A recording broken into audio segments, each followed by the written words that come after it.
Now listen and answer questions 17 to 20. Now, let me tell you about some of the people you need to know. So, as I said, I'm Joy Parkins, and I decide who does what during the day and how long they work for. I'll be trying to get you to work with as many different people in the kitchen as possible, so that you learn while you're on the job.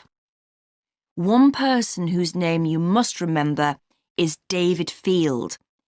If you injure yourself at all, even if it's really minor, you must report to him, and he'll make sure the incident is recorded and you get the appropriate treatment. He's trained to give basic treatment to staff himself, or he'll send you off somewhere else if necessary.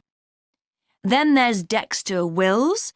He's the person you need to see if you smash a plate or something like that. Don't just leave it and hope no one will notice. It's really important to get things noted and replaced, or there could be problems later. And finally, there's Mike Smith. He's the member of staff who takes care of all the stores of perishables. So, if you notice we're getting low in flour or sugar or something, make sure you let him know so he can put in an order. OK, now the next thing we need to cover. That is the end of section 2.